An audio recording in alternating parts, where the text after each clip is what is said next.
to a road traffic accident, and the reports are that one of the patients is not breathing. These are the men and women who work for the air ambulance. It's taking the hospital to the patient. Open your eyes, because it's easier for us to assess you. Okay. You focus on me, you all right? Yeah, spot on. Require both carriageways closed now. With highly qualified doctors on board, air ambulances bring a hospital intensive care unit to the roadside. We have the skills to stay and play, not scoop and run. At the end of the day, it could be our family lying there who needs help. Funded mostly by public donations, air ambulances respond to over 14,000 call-outs a year. Without the public raising money for us, we simply couldn't operate. There you go. It's really, really important to be a team when you're out there. And working with some absolutely brilliant guys. No mind that bollocks, get the kettle on. You do need the banter, because you do see some things. Best bit of the day. I absolutely love my job. Let's have a good day.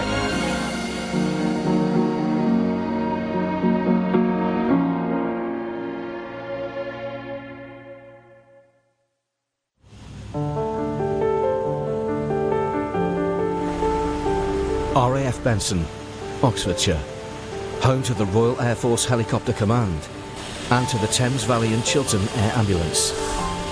Helimed 2 Force Patch covers more than 2,000 square miles of Berkshire, Oxfordshire and Buckinghamshire. Leading the advanced trauma team on this shift is local GP Dr. Simon Brown.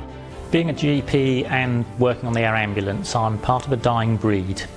The new GPs tend not to have the critical care training that's necessary to work on the air ambulance. Myself, I've done cardiothoracic surgery, a lot of neonatal work and paediatric work before I moved into general practice.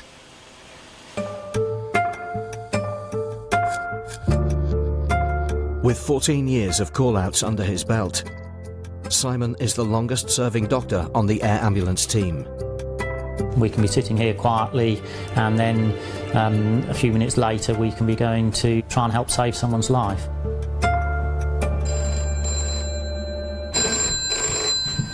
Limit 2-4, no speaking.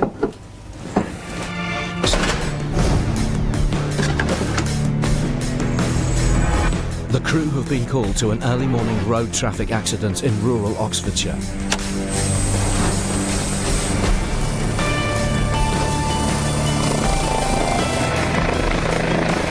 Mobile 741.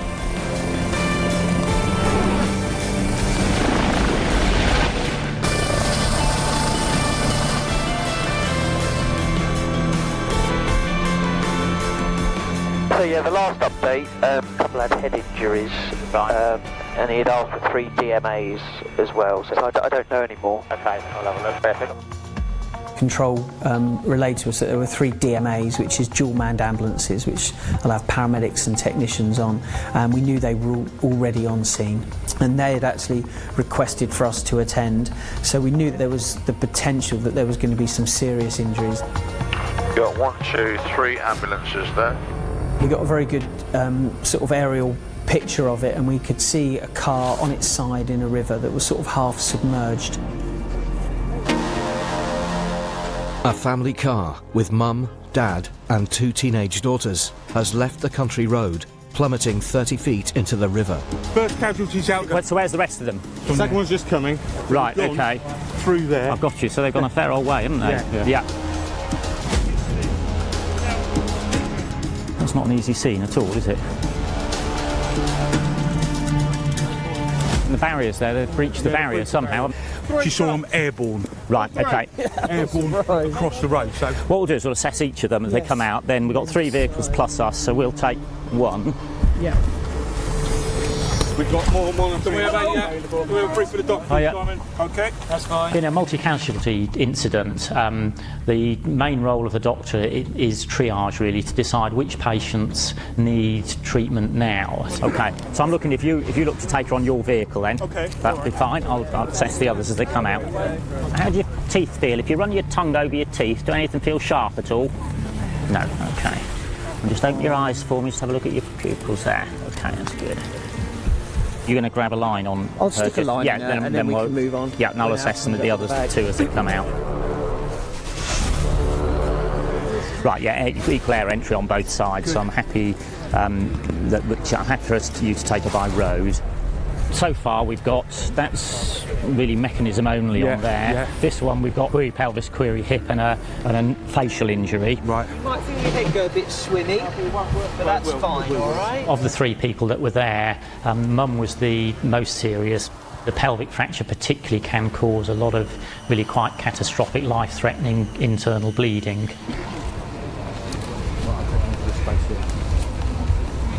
I waited until the dad came out before we made the final decision on who to move to hospital first. Yeah. Yes. Yeah. No. He was covered in a lot of blood, obviously had a head injury, but he was conscious and moving. We're gonna take him as he is, yeah. We assessed Mum and her injury pattern, and we realised it would probably be best that she was going to be the one that we were going to treat, and we were going to fly down to the John Radcliffe. Yes, please, Alf, cheers. Tiny little job for you, I don't know if you want to. You just get the thumb. Say again? All right, yes. You just dislocated your thumb on this side. Yeah. What I'm going to do is gently pull on it, and then we'll just pop that back into place. If it's really painful, let me know. There we go. Well, if you use these fingers just to hold that thumb in place, then it won't pop out again. The idea is to make sure that everybody's treatment has been started and is going well before I leave the scene with the most critical patient. No, that's good. Thank you very much for your help. That's a good job. Thank you. Cabin stores, harnesses. We are all secure in the back. By helicopter, Mum June will arrive in just 10 minutes at the Major Trauma Centre at the John Radcliffe Hospital in Oxford. The rest of her family are taken by road.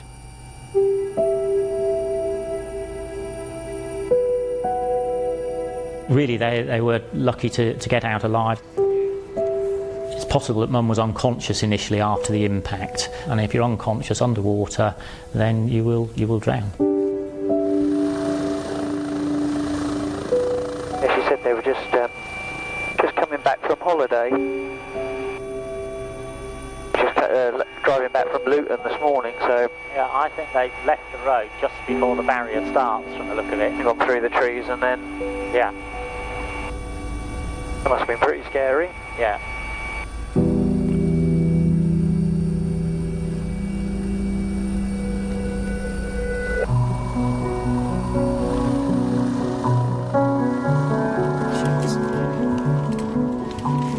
This is June, she's 52 years of age. She was the driver of this car that's left the road, and they've gone about 30 foot down into a river. She's maintained her airway, we've got no ABC problems. Top to toe, she's got an obvious black eye and some blood around her nose. Complaining of pain around her right lower abdomen into her hip. Also, she had a dislocated thumb that Simon popped back in. All right, thank you. Cheers, love.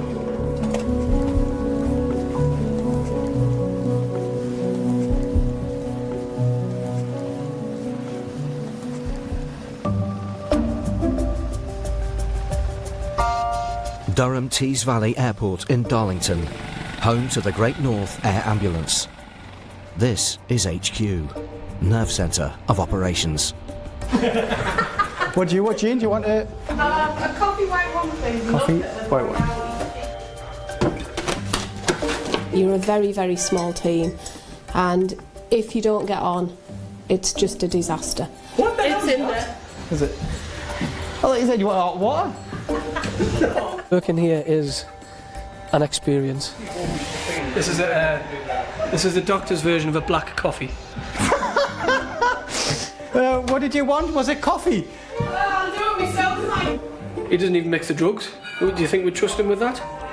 No, that's definitely the paramedics' job. Yeah.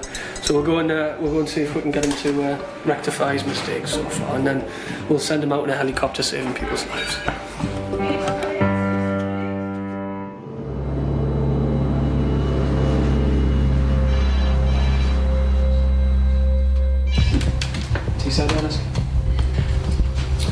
Yeah, no worries. Jane will crew request for open lower leg. Yeah, it'll be Helimed 6-3. Yeah, reposition. Where is it roughly? Boosbeck, Lingdale. The casualty's injury is so severe that the road ambulance crew have requested Helimed 6-3 because they urgently need a trauma doctor.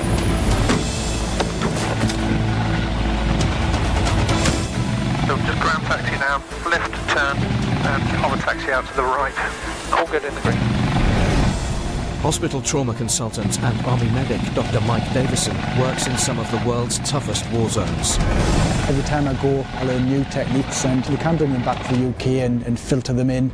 It's one of the reasons now that we're seeing unexpected survivors in the northeast, you know, who are victims of major trauma, and we've not seen that before. When there's a battle to save a limb, having a specialist trauma doctor on board can make all the difference. Got a female who's fallen off a horse, sustained a broken leg. Allegedly there's bones poking out of the flesh. The rapid response vehicle. Yeah, roger, seen. Each member of the team brings a different skill to the party, I suppose, and I guess nobody's really ultimately in charge. Just about the three of us working together. Happy days, we are there. I would say we respond to at least 3 or 4 horse riding injuries per week. It can range from serious brain injuries to broken necks, to broken backs, you know, with resulting paralysis, you know, which can affect a patient for the rest of their life. I'm Mike, nice to meet you. I'm one of the doctors. This is Andy, paramedic. Female jockey Jess has been thrown by her horse and sustained an open fracture to her left leg. We were just coming up the gallop on the horse, and they were only young horses, and it just had a little play and a buck, and as young horses do, and then a pheasant flew out, and that spooked the horse even more. It's broken above the ankle, so to the leg. But it's broken off, but it but might it's be. also off-ended slightly, hasn't it? The important thing is not to be distracted by the leg. Sure you haven't hurt yourself anywhere else? Is she stable? Is she bleeding into her chest? Is she bleeding into her belly, her pelvis? A's fine, B's fine, C's fine. Luckily for her, all them areas were clear, so actually at that point we can concentrate on her leg. So what exactly, did the horse rear and did you come off? No, pheasant flew out and it just...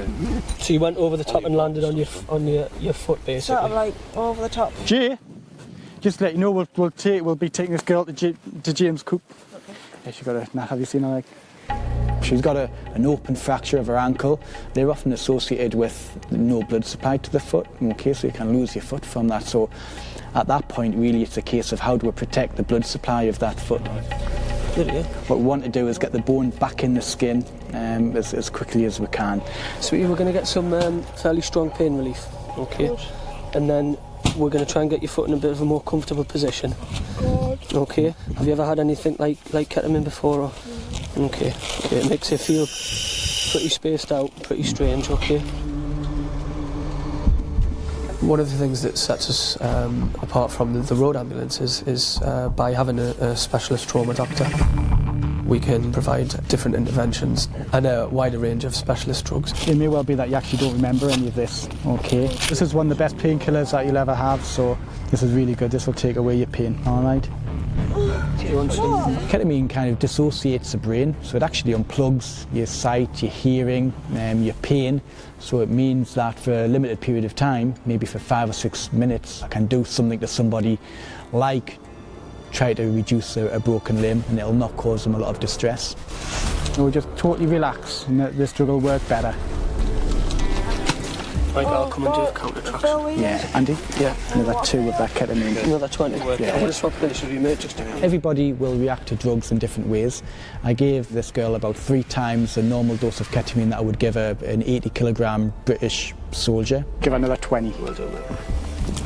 60 ketamine, so that's quite a lot. She didn't react to a normal way to the ketamine. I just took a bigger dose to get the effect that I needed. Right, Jess, give you another minute. Just let this medicine work, and then what we'll do, I'll just see if I can get this bone back in your leg, okay? All of us cope pretty well with it. You know, we've got a job to do on scene, and where you would speak to someone who may be standing back and witnessing horrific injuries and horrendous things, we're not standing back and witnessing it, we're doing something with it.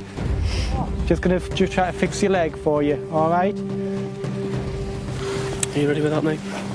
Put your head back. That's it. You just deep breath. Jess, just lay down. That's it. Good lass. We're so focused on the job, I don't think there's time when your mind's working that way for emotion. Take some nice deep breaths. It's actually still offended, isn't it? Yeah, that'll not reduce. I think we'll have to reduce it in theatre. We have to know where to draw the line, and sometimes the things that we do don't work as well as we'd like. How are you doing there, Jess? All right? Unable to reposition the bone, and with the chance Jess could still lose her foot, getting her to hospital swiftly is vital. What we're going to do now, okay, we're just going to put you on a stretcher and we'll take you to the helicopter, okay, and we'll fly you into Jimmy Cook's, all right? Told you it was nice medicine I gave you. I guess all the medical stuff, the jargon, all the activity going on around them isn't anything that they necessarily are interested in. Very often all they want is for someone to tell them it's going to be all right. That's the worst over. You've done really well, Jess. Let Jen know what's happening, mate. Yeah, mate. Air desk, go ahead. Yeah, Jen, just an update for you. It's not reducing, so you're going to James Cook. I'll give you full details in about 2 minutes. Yeah, Roger, thanks. Over. All right, are we good? Yeah. All right, we'll go on 3. 1, 2, 3. Heavy. Dr. Mike has given Jess a high dose of ketamine. It's not just a painkiller, but a sedative. I don't even know what's going on. Honestly, don't. Lauren, I know that was Lauren laughing. I recognise that laugh, that's Lauren. Anything else, I don't know. You'll be alright. Have a sleep on the journey. Yeah, she's out of it. Thanks, Lauren. All correct. Don't leave me on my own. Don't leave me on my own. No, I'm with you all the way. I'm your doctor. Oh, I feel funny, I don't like this experience. It's all about reassurance and trust, you know. That girl's life and her limb, I suppose, is in my hands, really, so she's got to trust me, and that comes from communication. Okay, Jess, we're just going to take off. You just relax, okay?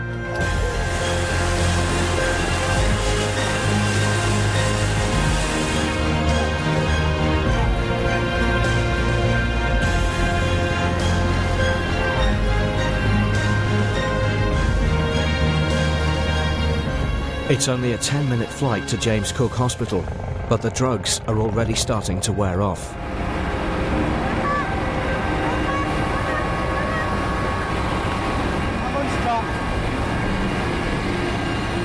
Hi, Jess, how you doing?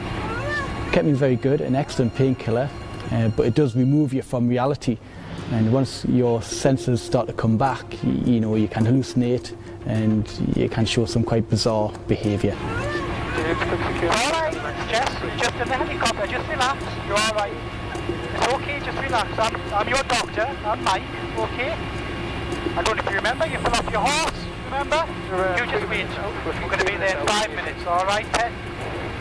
It is very important that a doctor keeps the patient calm. Thinking of when you travel with children in the car and they all start squabbling and things like that and you're trying to calm them down a bit, I suppose it's a little bit like that. It can distract you. Jay, you'll have to be just careful on just on landing if you can do a nice smooth one. Just a little bit jumpy. What are you trying to say? Yeah.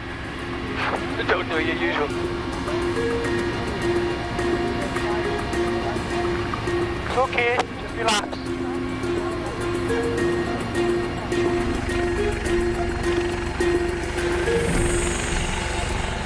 Lovely, Jay, didn't even feel it. That's a normal one. Minute 2-2. Right, nice and careful, because she's still in a bit of pain with her leg. Okay. Hold on. Air desk, go ahead. Yeah, Jim, we are now clear at James Cook. Roger, thanks. Go on, James. All right, ladies and gentlemen. This is Jess. She's 27. She fell off a horse. She's got an open fracture of her tibia and it's displaced out medially. Head to toe, no other injuries, and she's totally stable. I gave her 60 of ketamine to try to reduce it, and to be honest, it doesn't budge at all. In total now, she's had 100 of ketamine, but spread out over about 45 minutes, so she's still a little. She should be quite well in analgesics, but a little bit high. Yes. I'm not working yet later on in the week, so if you're still in, I'll check on you. Okay. Right. See you later. Bye. You're all right. Well done. Not yet. Let's start.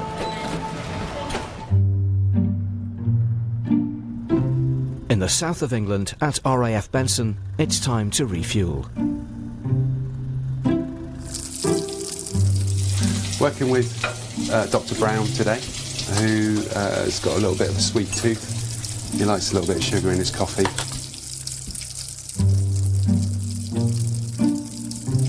Any kind of junk food he loves. Sweets, chocolates, anything. Crisps, anything like that. He doesn't actually eat proper food. I've never actually known him to eat a salad. For a doctor who weighs like about 10 stone, it's amazing really. I think he gets a bit worried if his blood sugar drops below 25. I think he has to have another wagon wheel. We're going to have a scientific experiment between the traditional and the jammy to see which people prefer.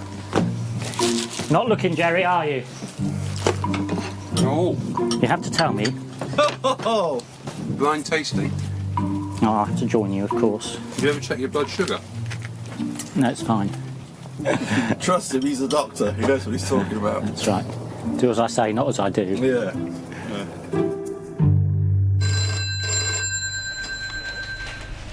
Okay. Okay, on our way. Cheers, mate. Bye. Follow cup. Helimed 2-4 is called to a paraglider. His chute has apparently collapsed and he's fallen several hundred feet.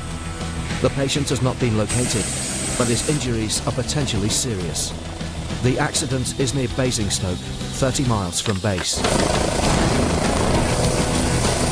Benson, traffic Helimed 2-4 Alpha, lifting spot 16 for southbound departure.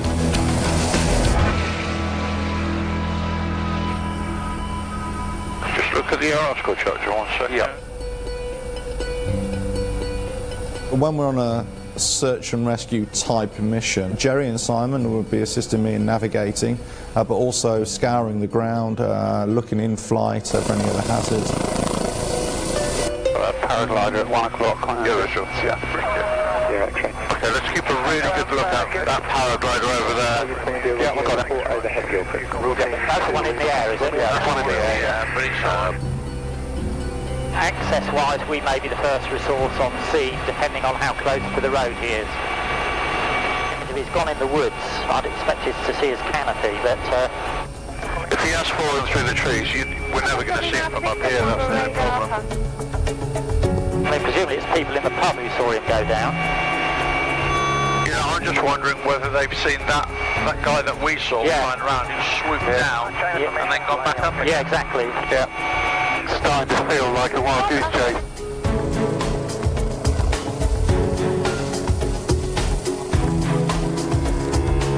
We searched for about half an hour and we didn't find anything. I think we've had a good look. I think we'd call it at this point, don't you? Roger, thanks for that. We'll resume back to RAF Benson, suspend search.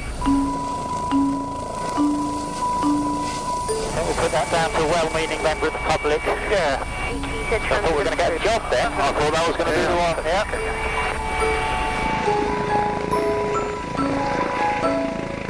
That was a couple of grand, wasn't it? Yeah. How many hours have we been up? That's about an hour. Yeah, that was 10 minutes, was it? About an hour.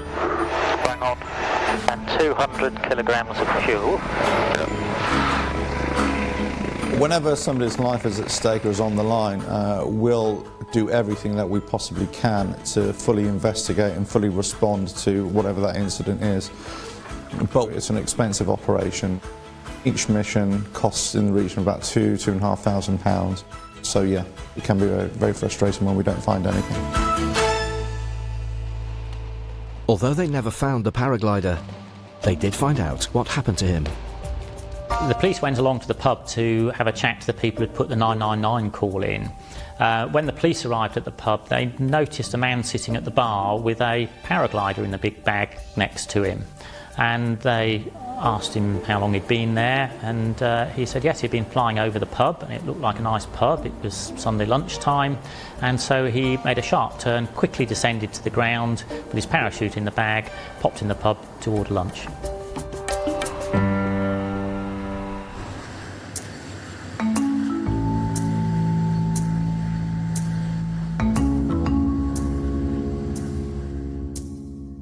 Because we don't know what the day is going to hold, and we don't know when we're going to get our next meal, we can become a little bit obsessed about food. Doesn't look very nice either, does it? Sausage roll. Andy looks like butter wouldn't melt, but Andy can actually be a little bit feisty. Most of the time when I get that bread, it's the crust splits off the top of it. So I took pictures of it and I sent a complaint. That was weeks ago and they haven't even acknowledged me yet. So I wrote a very polite and very factual letter about this continuing problem with their bread. So as indicated by the cursor, very often you get what I describe as a lateral fault line running across the slice. This is the problem here, Matt. And then it results in... Look at that mess. How can... It's terrible. Andy's a bit of a joker, but he can be serious when he needs to be. The incoming call is a suspected heart attack, and the patient needs an urgent transfer to hospital from a remote farm location in Northumberland. Right. Optwise is currently pays 95/50. Feel a little bit low? Which is quite low. Andy and Mike need to decide if it's serious enough to prioritise. It's critical that we send the helicopter to the patient that needs us most, and the paramedic on the control desk can use their experience and their medical knowledge to make that judgment, to make that decision. It's a bit of a sort of way of doing it. Go.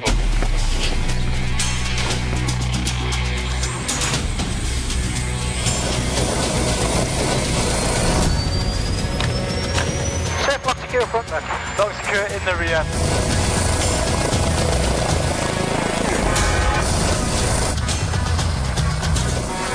You always worry with a farmer because they're very stoical. They don't admit pain and they don't ask for help. So you know if a farmer is feeling ill or he's asking for help, it's normally something very serious. Be there in about 10 minutes. There'll be about a 10% chance that the heart might have stopped and we might have to try to get it going again. With a heart attack, the longer the heart muscle is without oxygen, the worse the prognosis is. So, you know, speed is absolutely vital. Is that an ambulance at the far end of the far farm? That's it, isn't it? That's the one, see the red building? Visual. Yeah, just next to that. The thing with a heart attack is as soon as you put any effort into anything, the pain will get worse because your heart needs more energy, and that's when it'll hurt more. So anything emotional, any kind of movement will all increase the pain. So often these patients they're quite still, they don't want to move around and they're quite calm. Hey, how are you doing, sir? I'm Mike. Right. What happened to you today? Do you feel when you come up, feel short of breath or anything? Yeah. Yeah? You ever had anything like this before when you've been working on the farm or anything? No, nothing at all. Your mum, dad, brothers, anyone like that, did they ever have heart attacks? My dad died when I was 24. My mother died when I was 27. Was that through heart problems or? Although he looked fairly well, his heart wasn't very well. His heart trace showed that he'd had a heart attack. We know with a heart attack that his heart can fail or even stop. So it's important to get him to the right place quickly, and that right place is the Freeman Hospital in Newcastle. So just to smooth the process, I phoned just to make sure that everything was arranged. Just looking at this fella's ECG, to me he looks a little bit suspicious. He's got flip T's and he's got ST depression. He's got high blood pressure, and probably most importantly his mum and his dad both died of heart attacks. Yeah, I think he's definitely had a cardiac event. I'll look at his ECG. So I reckon we could leave here within about 7 or 8 minutes. All right, mate, thanks very much. Cheers, bye. So these gentlemen have done all the hard work, all right? Now what I've got to do is I've got to take it really serious with you, just because of your parents, you know.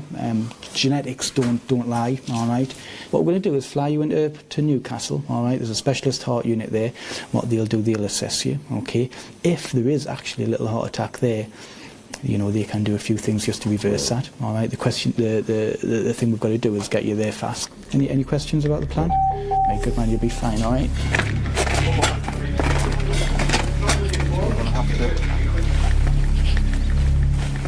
We can get patients to hospital really fast. We're talking 15 minutes as opposed to an hour and a half by road. This gentleman needs to go to the Freeman Road Hospital, which doesn't have its own landing site, so we have to land in a playing field nearby. So I need Andy back at base to organise an ambulance to transfer the patient. Yeah, it's all copied, Cole. I'll sort an ambulance out. Paddy Freeman's 15 minutes. Thanks, mate. We'll reverse away from the wires. And I've got Mike in the back, looking after the patient and looking after any medical emergencies. We're fine, no problems.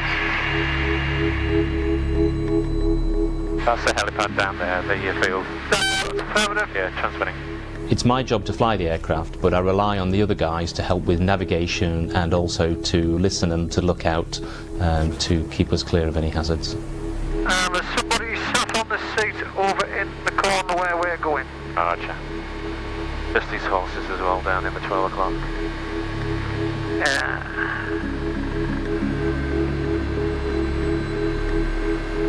Just gently roll it forward. Stay on them. Yep, thanks.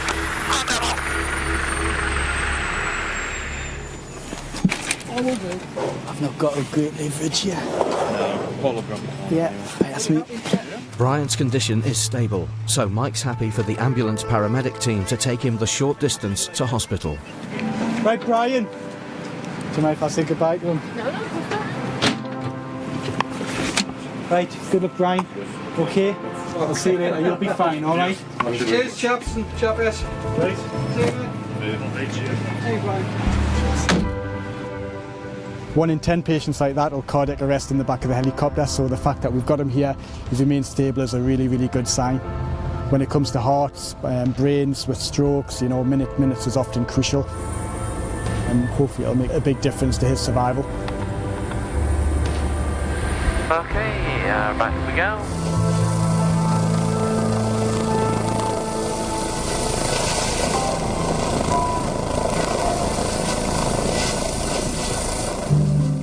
It's near the end of a 10-hour shift. The crew of Helimed 6-3 are responding to an emergency call. 6-3 are lifting to that job.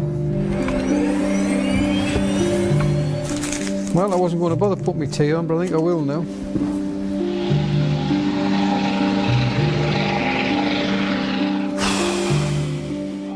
Of course, everyone looks forward to getting home, but we do a serious job, you know, with permanent consequences, really. So if there's a job that looks like it needs to be done, you can ask any doctor in the country, we'll fly to it. At the end of the day, it could be our family lying there who needs help. They're heading for Gilling West in North Yorkshire, 12 miles southwest of base. A 9-year-old boy has smashed into a wall on a motorbike. Treating children it is quite difficult. The children are scared, really scared. Certainly if there's a job that I have butterflies in my tummy going to, you can guarantee it'll be a job with a young child. I wonder if you're wearing a helmet. Yeah, I wonder. That's the crucial difference. Oh god, yeah. Between brain and no brain.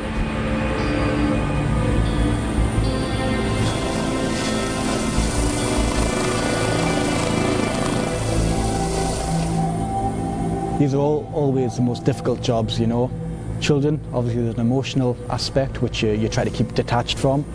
Right, you're all clear at 12 o'clock. Okay, mate.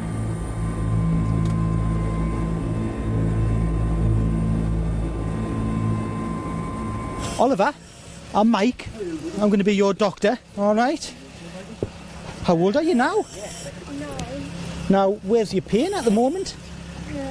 Just in your arm. All right. Well, I'm going to leave that till last. I want to just check the rest of you over first, all right? Okie dokie. Luckily, Oliver was wearing a helmet, but Dr. Mike is concerned he may have hidden injuries. The secret is not to be distracted by the arm. He's been on a motorbike and he's collided with a wall and he's been ejected over the top of a wall. Okay, so you expect serious injuries. Good lad. If I squeeze the ankles, does that bother you? Glad. Yes, Looks great. Right, we'll keep you nice and warm. I don't think you've got a flight lead. We'll have a little look at this arm. Ah, right, good lad. Well, I think you had broken your first bone. Okay. Yeah, I'm a father myself, and actually that helps. Once you're a father or a mother, you learn how to communicate with different ages of children, so you use different speech. And once you get a child's trust, you know, that's part of the battle, really. But what we'll do, we'll put a nice splint on it, and what I'll do is I'll put a little needle in the back of your hand. It's not a big thing. A big, brave boy like you will be fine. And then it just means I can give you some decent painkillers, okay, and make the pain go away. Okay? All right? Come on, you've been so brave so far, okay? Soldier, you are. I can get rid of your pain then, it's worth it. If you were my boy, he's exactly your age, called Daniel, I would do this to him, okay? And I'll treat you just like one of my boys. You don't have to squeeze. As a paramedic, it is really important to try and stay one step ahead of the doctor so that he has that equipment and he has the drugs, etc., that he needs to deal with the patient. Nice and still for me, okay? Nice and still, so don't you move, okay? Right. Children, they always cause anxiousness. There's nothing worse than seeing your own child injured. So in a way, it's treating the child. It'll not hurt or anything. It's also treating the parents. You'll be fine though. I'll look after him as if he was my own. He's worth spine. He's a good boy. Oh, well, there you go. Yeah, So he's a brave soldier. He's a very good boy. How's that painkiller? Was that helping you, the one that I gave you? Yep. Does your arm hurt much now? It feels better. Oh, good. Here we go. Right, well, we'll put it in this splint now. Blanket over? Yeah. Oops. Come on that. Ollie, we'll come you down, okay? Okay, so you're going to get a little helicopter ride, okay? And then we're going to be straight to the hospital with you, okay? All right? It is hard on parents when we tell them, sorry, we can't take you. But then as a crew, we just try to reassure them that the child's okay and they're in good hands. So I don't foresee any problems, okay? He has broke his wrist. Yeah. What we'll do though, when we get him in the hospital, that'll be cleaned up. We'll x-ray it, we'll just see how bad the break is. If the bone has come out the skin, what we'll need to do is take him to theatre tonight and fix that, okay? Will you use his arm again, or? Oh, God, yeah. You know, kids, boys are boys, you know? This is what they do, all right? But he'll be fine, okay? And you can totally trust him with me, okay? Right. It's another trip to the James Cook Hospital in Middlesbrough. Oliver's mum and dad will drive the 30 miles.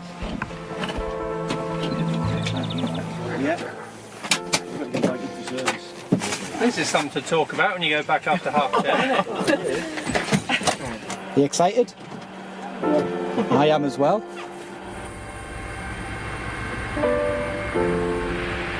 You okay? Hi, it's Great North Air Ambulance Service. Back at base, Paul's let the hospital know that the team's on their way.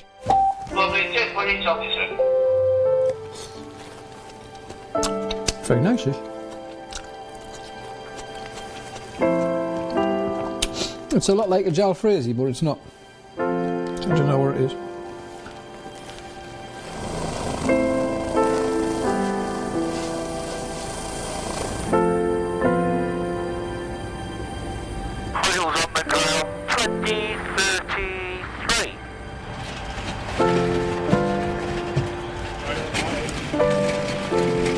Well then, this is young Oliver. He's 9-year-old. At 1900, he was riding a children's motorbike with a helmet on, and he hit a wall, probably about 2 foot high. He was ejected over the wall. Okay. Injuries-wise, he's got an open fracture of his right wrist. He wasn't knocked out, and his primary survey essentially is totally clear. Can you look at that doctor there? And this doctor here? Which is the best looking? There we go. Are you right, Oliver? You keep safe, son, all right? Well done. It was an exciting helicopter flight, wasn't it? He enjoyed it. Yeah, he loved it. He said his dad and his brother would be really jealous. 200 miles an hour he was going. Hey. Fast. Right then, I'll see you later. Thank you very much. Oh, don't let the dock in. Oh, come on, admin. Right, let's rock and roll. Catch the light.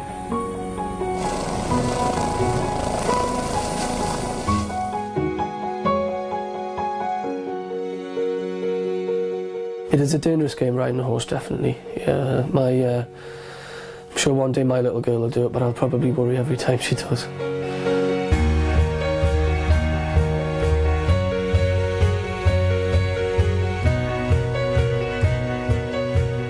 It saved his life, basically. Getting him to the hospital, getting him to the Freeman as fast as what they did, so they could get him sorted out straight away. I'm very lucky to be here, and just, like I say, just take it as day as it comes and keep going as long as I can. It's only a good few years yet. Now this is a good day. Yeah, this is what it's all about. You like to think that you bring something to the party because at the end of the day you are flying the aircraft, but it's a team effort and it's the team that works.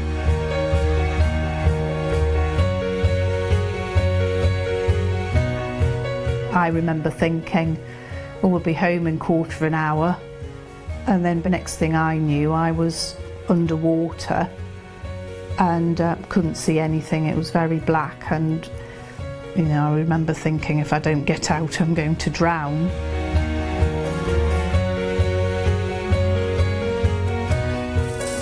It's the best bit of the day.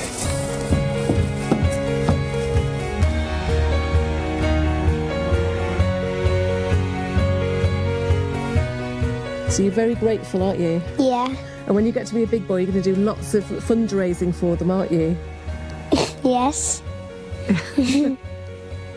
As long as it's not a sponsored motorbike ride, we don't mind. Anything else but that.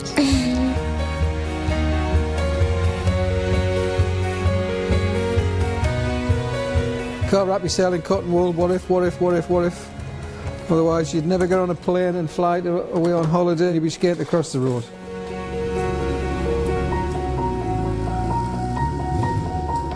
If you're not living on the edge, you're taking up too much room.